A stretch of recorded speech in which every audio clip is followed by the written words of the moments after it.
이제 대만 사람 엘리바스가 15장에서 이제 두 번째 이야기를 합니다. 그런데 이제 두 번째 논쟁에 들어오면서 친구들의 이야기가 좀씩 달라져요.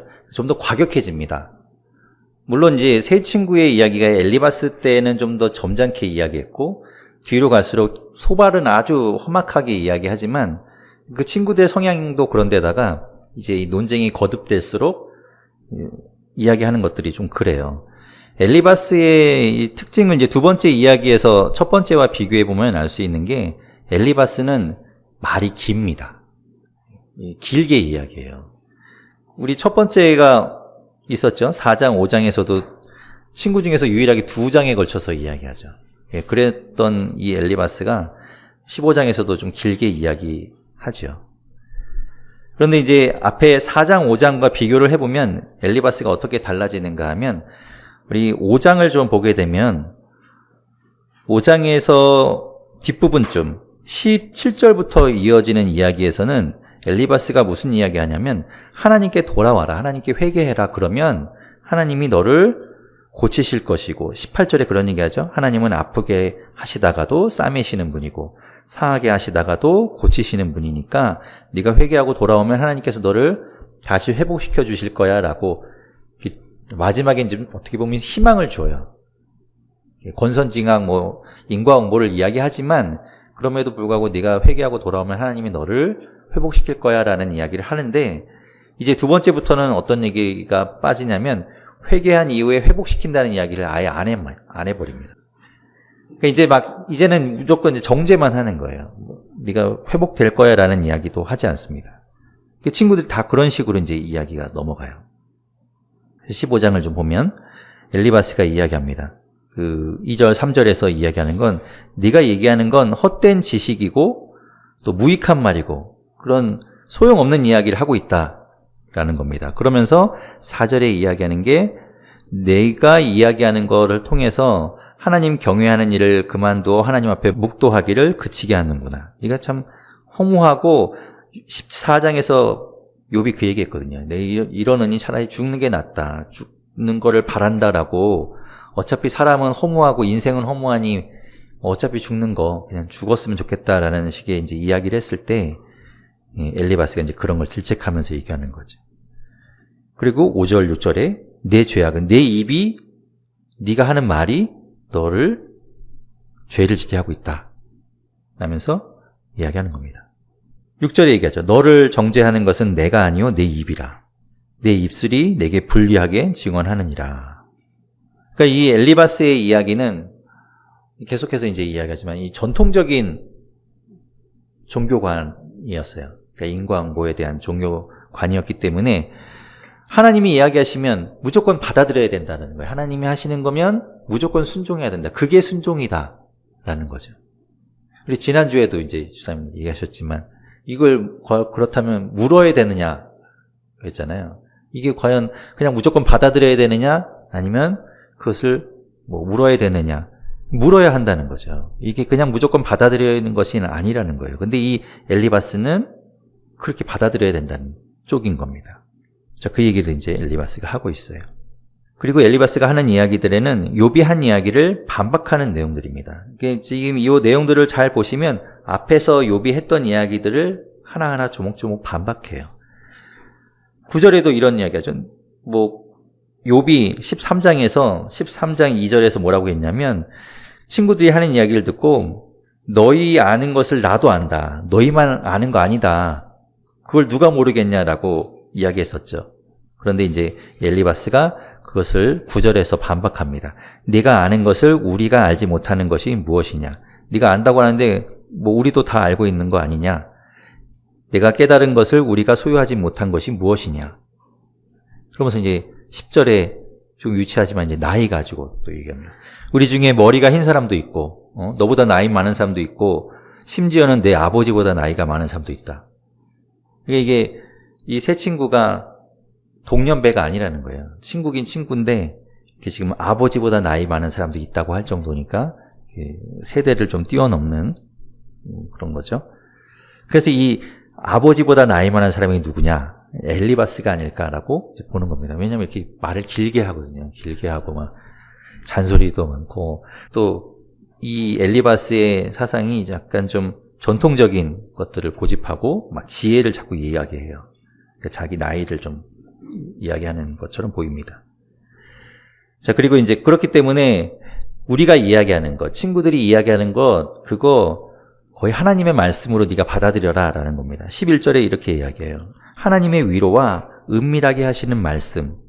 하나님은 이야기하신 적이 없죠. 근데 이제 이 친구들이 하는 이야기는, 우리가 하는 이야기는 하나님의 뜻이고 하나님의 위로다. 하나님이 하시는 말씀을 우리가 대신 전하는 거다. 그러니 너는 그것을 받아들여야 한다. 그것을 어찌 네가 불만스러워하냐, 어떻게 반항하냐라는 거죠. 그러면서 17절부터는 악인이 받게 될 운명에 대해서 이야기합니다. 17절에 이야기합니다. 내가 내게 보이리니 내게서 들으라. 내가 하는 말 잘 들어. 라면서 이야기하죠. 18절에 이는 곧 지혜로운 자들이 전하여 준 것이다. 이거는 우리 선조들 더 내려오는 지혜다. 라면서 이야기해 줍니다. 악인은 망하게 된다. 라는 걸 이야기하죠. 20절 보면 악인은 그의 일평생에 고통을 당하며 포악자의 횟수는 정해졌으므로, 그래서 이제 이 뒤에 이어지는 이런 어려움들, 악인은 당하게 되어 있다라는 겁니다. 마지막에 이제 34절, 35절에 보면 경건하지 못한 무리는 자식을 낳지 못할 것이며 뇌물을 받는 자의 장막은 불탈 것이라. 그들은 재난을 잉태하고 죄악을 낳으며 그들의 뱃속에 속임을 준비하느니라. 결국 악인은 철저하게 멸망당하게 될 거다라는 걸 말합니다. 이 이야기는 네가 악인이라는 거예요. 네가 이제 이렇게 될 거라는 걸 이야기하는 거예요. 그래도 이 엘리바스는 조금 점잖게 이렇게 이야기하는 거예요. 길게 이야기하지만 좀 돌려서, 빙빙 돌려서 이렇게 좀 점잖게 이야기하죠. 16장, 17장 이제 욥이 이야기하는데, 욥은 친구들의 이야기를 듣고 친구들한테 항변할 때도 있고, 그러니까 욥이 하는 이야기를 들어보면 친구들한테 이제 너희가 어떻게 나한테 그럴 수 있냐라고 이야기하기도 하고, 하나님께 이제 이야기하면서 중간중간에 하나님께도 이야기해요. 기도하듯이 하나님 뭐 이렇게 해주십시오라고도 이야기하고, 그리고 또 그 가운데는 친구들도 아니고 하나님도 아니고 그냥 마치 독백처럼 그냥 이렇게 이야기하는 그런 부분들이 있습니다. 16장, 17장을 보게 되면 이제 그런 것들이 막 혼재되어 있어요. 16장에서 이제 엘리바스의 이야기를 듣고 욥이 대답하여서 말하는데, 1절부터는 이제 친구들을 향하여 이야기하죠. 2절에 보면 너희는 다 재난을 주는 위로자들이로구나. 오히려 너희가 말하는 것이, 너희가 위로한다고 해주는 것이 나에게 더 어려움을 준다라는 이야기죠. 그렇죠. 뭐 지금 안 그래도 힘든 사람한테 와서 계속 이렇게 정죄하고 있으니까 그 친구들이 자신에게 위로를 주는 것이 아니라 오히려 더 힘들게 한다라는 말을 합니다. 그러면서 이제 7절부터는 또 다시 하나님께 탄식해요. 하나님께 대해서 이야기하죠. 그런데 이제 이야기하기를 주께서 나를 피로하게 하시고, 7절에 보면 나의 온 집안을 패망하게 하셨나이다. 이 이야기는 이 자기가 겪는 이 고난이 하나님께서 하셨다는 겁니다. 욥은 그렇게 생각하는 거예요. 내가 어떤 친구들은 네가 죄를 졌기 때문에 고난을 당하는 거야 라고 이야기하지만, 욥은 자기가 생각할 때 그런 것 같지 않거든요. 그러니까 이거는 그냥 하나님이 나에게 하시는 일이다. 하지만 그것을 통해서 하나님이 어떤 뜻이 있는지는 모르겠지만, 지금은 모르겠으나 어쨌든 하나님이 나에게 하신 일이다라는 그 마음이 있어요. 그래서 욥이 뒤에서 이제 그 마음을 갖고 있기 때문에 결국 이것을 해결하실 분도 하나님이다라는 믿음이 있는 거죠. 하나님이 하신 거니까 하나님이 해결하셔야 된다라고 생각하는 겁니다. 근데 왜 그렇게 나에게 이런 고난을 주시는가? 그거는 욥도 잘 몰라요. 그래서 이제 9절에 이렇게 말합니다. 그는 진노하사 나를 찢고 적대시하며 나를 향하여 이를 갈고 원수가 되어 날카로운 눈초리로 나를 보시며, 하나님이 뭔지는 모르겠는데 지금 나를 마치 원수 삼는 것처럼 그렇게 해서 지금 이런 고난을 주시는가 보다, 이렇게 생각하는 거죠. 하지만 17절에 말합니다. 내 손에는 포악이 없고 나의 기도는 정결하니라. 그렇다는 거예요. 나는 뭐 하나님 보시기에 그렇게 벌받을 일을 한 것이 없다. 그래서 18절부터 22절까지는 아까 말씀드린 것처럼 그냥 누구한테 이렇게 향해서 이야기한다기보다는 마치 독백처럼 이야기합니다. 뭐 땅아 내 피를 가리지 말라. 나의 부르짖음이 쉴자리를 잡지 못하게 하라. 19절에 보면 지금 내가 워낙 이제 억울한 마음이 드니까 욥이 느끼기엔 너무 억울하니까 나의 증인이 하늘에 계시고 나의 중보자가 높은 데 계시니라. 그러니까 나를 증언해줄, 내 의로움을 증언해줄 분이 있는데 그분은 하늘에 계시고 높은 데 계시다. 17장에 가면 이제 하나님을 향해서 탄식하면서 3절에 이렇게 이야기합니다. 청하건대 나에게 담보물을 주소서. 나의 손을 잡아줄 자가 누구리이까? 하나님 나의 손을 잡아주십시오 하고 간구하죠. 그리고 이제 6절부터 또 다시 친구들을 향해서 이야기합니다. 지금 욥은 친구들에게도 그렇고 하나님께도 그렇고 누구에게도 위로받지 못하고 있는 상황인 거예요. 누구에게도 자기 편은 없는 상태인 거죠. 그래서 막 지금 하소연하고 있는 거죠. 누구를 향해서든. 또 6절부터 친구들을 향해서 말하기를 내 얼굴에 침을 뱉는구나. 9절에 보면 의인은 그 길을 꾸준히 가고 손이 깨끗한 자는 점점 힘을 얻느니라. 원래 의인은 그렇다. 너희가 말하는 것처럼 인과응보라면 의인은 그 길을 꾸준히 가는 거고 갈 수 있게 되는 거고 의로운 자는 힘을 얻어야 하는 거 아니냐. 그렇게 말하는 거죠. 근데 욥에게는 희망이 없어요. 우리는 이제 결과를 다 알고 있으니까 알지만 이 고난을 당하고 있는 욥의 입장에서는 희망이 없는 거예요. 옆에 있던 그 친구들마저도 이런 식으로 이야기를 하니까 아무도 내 편이 없는 이 상황, 도저히 어떻게 좋아질 것 같지도 않은 이 상황, 하나님마저 나에게 만약 등을 돌렸다면 희망이 없는 거죠. 그래서 그것을 이제 14절부터 이야기하는 겁니다. 무덤에게 너는 내 아버지라, 구더기에게 너는 내 어머니, 내 자매라 할지라도. 내가 죽음을 이야기하는 거죠. 무덤에 가는 것, 구더기, 수올에 들어가는 것 다 죽음을 이야기합니다. 그렇더라도 나의 희망이 어디 있으며 나의 희망을 누가 보겠느냐. 희망이 없다 나는. 16절 우리가 흙 속에 쉴 때에는 희망이 수올의 문으로 내려갈 뿐이니라. 욥의 심정이 그런 거예요. 아무도 어디에도 희망을 가질 수 없는 그런 처지에 있다. 하지만 친구들은 그런 이 친구들은 계속해서 이제 욥이 자신들이 생각하는 그 인과응보의 그 이야기, 거기에 설득되기를 그것에 그냥 나중에 수긍하고 그들의 말을 따르기를 바라면서 이야기하는 거죠. 18장에 이제 빌닷이 욥에게 또 이렇게 이야기합니다. 지금 빌닷도 그렇죠? 이 이야기하는 거 이렇게 보통은 이야기하고 회개해라, 하나님께 돌아와라, 그러면 하나님께서 너를 회복시킬 거야 하지만 이제부터는 그런 게 없어요. 그냥 무조건 마치 겁을 주던 듯이 이야기하는 겁니다.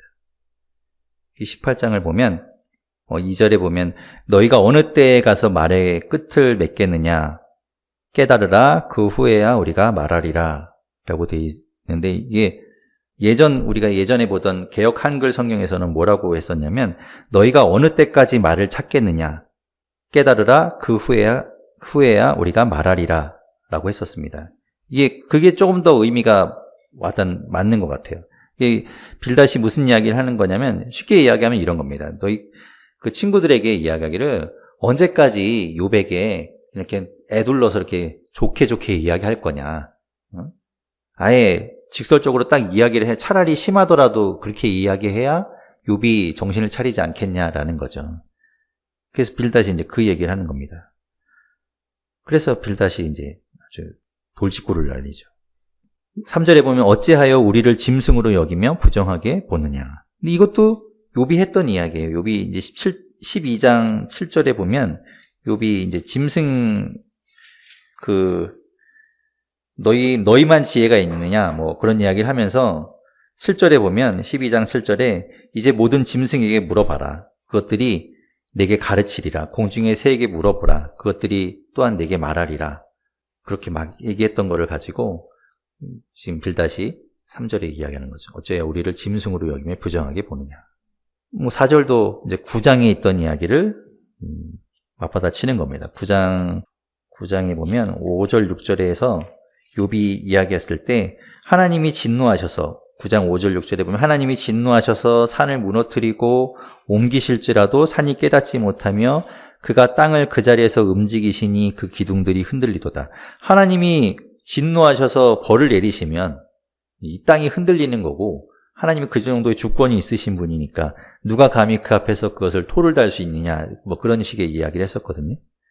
근데 4절에 보면 이제 18장에 돌아와서 빌닷이 이제 그런 걸 이야기하죠. 울분을 터뜨리며 자기 자신을 찢는 사람아, 너 때문에 땅이 버림을 받겠느냐? 바위가 그 자리에서 옮겨지겠느냐? 이제 욥이 한 이야기 가운데 전체 맥락의 것보다도 이제 거슬리는 이야기들을 가지고 이제 이야기하는 거죠. 5절부터 그래서 이 빌닷이 악인의 운명에 대해서 아까 엘리바스처럼 이야기하는데 저주에 가깝게 이야기합니다. 5절, 6절에 보면 악인이 그렇게 된다. 악인의 빛은 꺼진다. 그의 이제 생명을 이야기하는 거죠. 악인의 생명은 사그러들게 되어 있다. 이제 그것을 빛에다가 비유해서 이야기합니다. 네, 그렇다라고 이야기하면서 12절부터 보면 그의 힘은 기근으로 말미암아 쇠하고 그 곁에는 재앙이 기다릴 것이며 질병이 그의 피부를 삼키리니 곧 사망의 장자가 그의 지체를 먹을 것이며 그가 의지하던 것들이 장막에서 뽑히며 그는 공포의 왕에게 잡혀가고 뭐 이렇게 이제 악인들이 이렇게 처하게 될 거다라는 걸 이야기하는데 잘 들어보면 욥이 생각납니다. 욥을 이야기하는 거예요. 사실 뭐 악인이 이렇게 될 거다라는데 네가 지금 딱 그거 아니냐 뭐 이렇게 얘기하는 거죠. 질병으로 피부 질병을 받게 되고 뭐 이런 거 얘기하는 것처럼. 그러면서 그 뒤에는 이제 결국에 이제 그 악인이 뭐 당하는 고난뿐만 아니라 그 후대까지도 어떻게 되는지 이야기하는데 18절, 19절에 보면 그는 광명으로부터 흑암으로 쫓겨 들어가며 세상에서 쫓겨날 것이며 그는 그의 백성 가운데 후손도 없고 후예도 없을 것이며 그가 거하던 곳에는 남은 자가 한 사람도 없을 것이다. 저주죠, 이건. 너는 이 땅에서 완전히 뭐 널 기억하는 사람조차 없을 거고 너는 완전히 사라지게 될 거다라는 걸 이야기합니다. 19장에 이제 욥이 빌닷의 이야기를 듣고 이제 또 이야기하죠. 욥이 또 뭐 그 친구 이제 빌닷도 이야기했지만 그 친구들을 향해서도 이야기하는 겁니다. 너희가 내 마음을 이절에 괴롭히며 말로 나를 짓부수기를 어느 때까지 하겠느냐. 너희가 10번이나 나를 학대하고도 부끄러워하지 아니하는구나. 비록 내게 허물이 있다 할지라도 그 허물이 내게만 있느냐. 뭐 욥의 입장에서는 그럴 것 같아요. 내가 만약에 허물 때문에 이렇게 고난을 당하는 거면 나만 어떻게 이럴 수 있느냐. 그렇죠? 내가 누구에게도 의롭다고 할 수 있는, 그렇게 하나님께도 그렇게 당당하게 말할 수 있는 정도인데 그렇다면 다른 사람들은 뭐 더 심해야 되는 거 아닌가. 이 친구들 또한 마찬가지고 뭐 그런 마음도 들 것 같아요.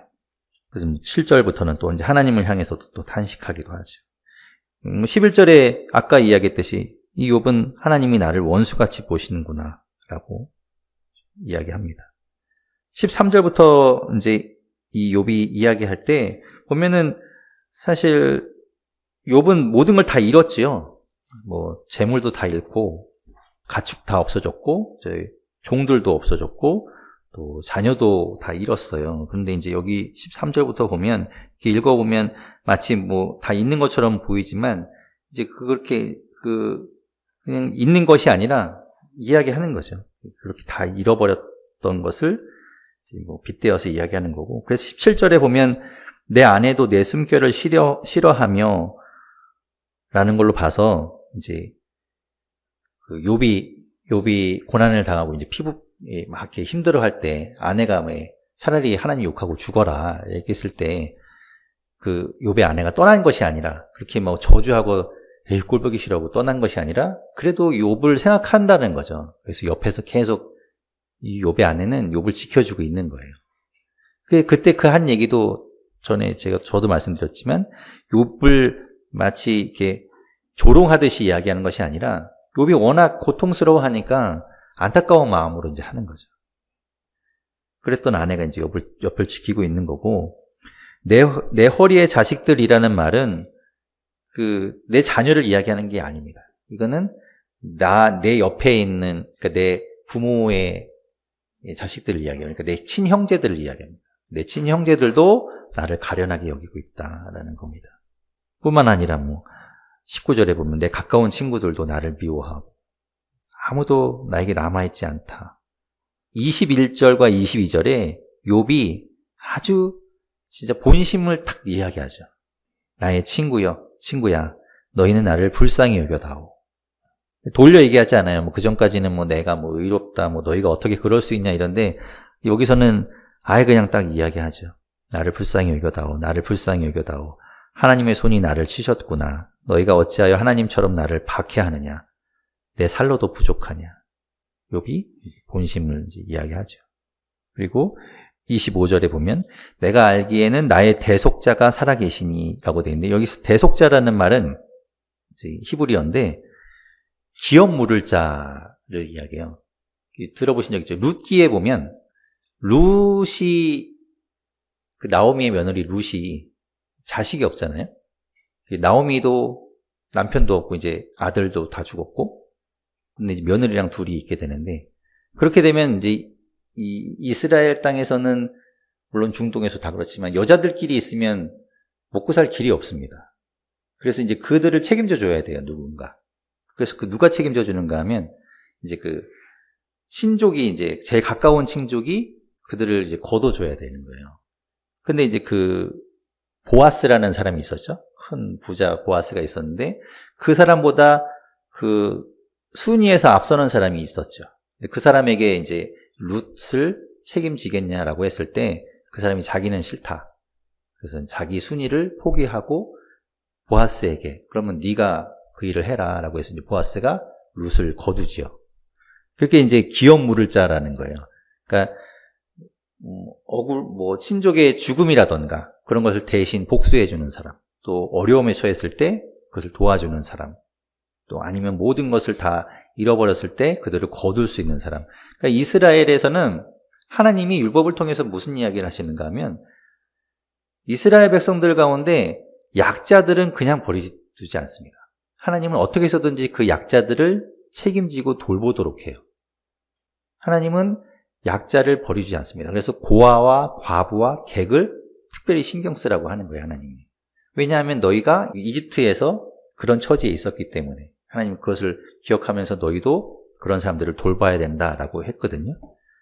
하나님은 약자들을 보살피기를 원하시기 때문에 이제 이 기업 물을 자를 통해서 그들을 보살피시는 거죠. 근데 이제 지금 여기서 얘기하는 건 이 욥기에서 욥이 얘기하는 건 내가 알기에 나의 대속자, 나의 기업 물을 자가 있다라는 거. 나의 억울함을 호소해주고 나를 증인이 되어줄 사람이 있다.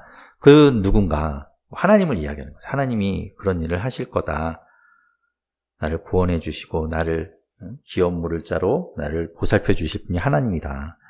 결국 하나님이 나를 아까 처음에 이제 얘기했던 것처럼 내가 당한 거 하나님이 하신 것이니 이것 결국 해결해 주실 분은 하나님이다라는 마음인 거죠. 그러면서 26절에 내 가죽이 벗김을 당한 뒤에도 라는 말은 죽더라도 내가 결국 이 억울함을 해결하지 못하고 내가 죽더라도 내가 육체 밖에서 하나님을 보리라. 이거는 이제 부활에 우리가 죽으면 그것으로 끝이 아니라 이제 내세가 있다고 하잖아요. 그것을 이야기하는 거죠. 그러니까 죽은 이후에도 하나님을 만나게 될 것이다 라는 말을 합니다. 욥이 이제 그런 이야기들을 통해서 자기의 마음을 표현하고 있어요. 20장 나아마 사람 소발이 이제 이야기하죠. 비슷합니다. 빌다시 하는 얘기랑 되게 비슷한 이야기예요. 아기는 망하게 된다라는 이야기. 아기는 어떻게든지 이제 피하려고 해도 재앙을 받게 되고 그 재앙을 피할 수 없는 운명이라는 것을 이야기하죠. 7절에 적나라하게 이야기합니다. 영원히 망하게 될 자기 똥처럼 정확히 영원히 망할 것이다 라고 그렇게 이야기합니다. 그런 이야기들이 쭉 이제 시적인 표현으로 이야기하고 있어요. 읽어보시면 이렇게 이 악한 자들은 이렇게 된다는 걸 이야기하는 거구나라는 걸 알 수 있고, 아까도 이야기했지만 결국에는 이 욥이 네가 그런 악인이, 네가 너의 처지가 이거야라는 걸 이야기하는 거죠. 악인이 받을 재앙. 결국에서 28절, 29절에 결국에 그의 가산이 떠나가게 되며 하나님의 진노의 날에 끌려가리라. 이는 악인이 하나님께 받을 분깃이요 하나님이 그에게 정하신 기업이니라. 그의 정해진 운명이라는 거죠. 그의 가산, 모든 것이 다 잃어버리게 될 거고 하나님의 진노의 날에 끌려가게 되고 진노를 피할 수 없다. 그것이 소발의 이야기입니다. 21장에 욥이 소발까지 이야기를 다 듣고 이야기하는데 마치 그 2차 순환 논쟁에서 그 친구들이 한 이야기 전체에 대해서 변론하듯이 욥이 이야기합니다. 21장에서는 2절에 이제 이야기하죠. 너희는 내 말을 자세히 들으라. 내 얘기를 좀 들어봐라. 그래서 이야기하는 것은 6절에 자기가 뭐 고난 가운데 있는 것을 이야기하면서 내가 기억하기만 하여도 불안하고 두려움이 내 몸을 잡는구나. 그 정도로 난 머리에 떠올리기만 해도 괴로움 가운데 있는 것을 이야기하지요. 그러면서 7절부터 이야기하는 건 너희는 계속해서 나에게 그 인과응보에 대해서 이야기하는데 이 모든 사태는 너의 죄 때문에 벌어진 일이고 악인은 반드시 멸망하게 되고 악인은 반드시 벌을 받는다라고 이야기하는데 7절부터 봐라. 어찌하여 악인이 생존하고 장수하며 세력이 강하냐. 너희는 악인은 무조건 벌을 받아야 되고 하나님은 그 악인을 가만두지 않는다고 하는데 보라는 거죠. 뭐 그의 후손이 얼마나 잘 되고 있고 그의 집이 얼마나 평안하고 뭐 10절에는 뭐 그 숫소가 새끼를 베고 그들의 암소는 낙태하는 일 없이 새끼를 낳는구나. 그 악인들이 이렇게 잘 되는 거 봐라. 그리고 뭐 그런 것들 쭉 얘기하면 13절에 보면 그들의 날을 행복하게 지내다가 고통도 없이 잠깐 사이에 수월에 내려가는 잠깐 뭐 고통도 없이 죽는 거 봐. 그러니 뭐 사는 날 동안에도 행복했는데 죽는 것도 고통 없이 죽는 거 보면 과연 이 악인이 하나님 보시기에 그 악인들을 가만두지 않고 반드시 멸하시고 벌 주신다는 이야기가 말이 안 되지 않냐. 그들은 심지어 또 이렇게도 이야기하죠. 15절을 보면 전능자가 누구이기에 우리가 섬기며 하나님 인정하지도 않아 이 사람들은. 그리고 우리가 그에게 기도한들 무슨 소용이 있으랴 라고까지 이야기하는 사람들을 하나님은 그냥 내버려 두시는데 그걸 어떻게 설명하겠냐. 그러면서 이제 뭐 쭉 이야기하고 악인이 심판을 받고 죽음으로 그것이 형벌이라고 너희는 지금 계속 이야기하고 그 고난이 형벌이라고 이야기하는데 23절에 보면 어떤 사람은 봐라. 어떤 사람은 죽도록 기운이 충실하여 안전하며 평안하고 사는 날 동안에 죽을 때까지 기운이 충실하고 안전하고 평안하고 뭐 24절에 보면 그의 그릇에는 젖이 가득하고 그의 골수는 윤택하고 그냥 온갖 좋은 것만 누리고 있던 사람은 있고 25절에 보면 어떤 사람은 마음의 고통을 품고 그냥 평생 그렇게 살다 죽는 사람도 있다. 행복을 맛보지 못한 사람도 있다. 그런데 결국에 26절에 결국 이 둘이 매 한 가지로 죽는다. 흙 속에 눕고 그들 위에 구더기가 덮인다. 결국 죽는다. 그러니 그 죽음이 형벌이라고 말할 수 있느냐. 그렇죠. 지금도 보면 어째야 저렇게 악한 자들이 형통하며 악한 자들이 그렇고 진짜 우리가 볼 때는 신앙도 좋고 하나님은 신실하고 그리고 선하다고 평생 정직하게 산 사람들은 또 우리가 볼 때는 고난 가운데 있는 사람들도 많고 힘든 가운데 있는 사람들도 많고 그걸 어떻게 설명하겠냐는 겁니다. 욥이 이제 그런 이야기를 하죠. 34절에서 마지막으로 이제 하는 얘기는 그런데도 너희는 나를 헛되이 위로하려느냐 너희 대답은 거짓일 뿐이니라. 이렇게 욥이 이야기를 합니다.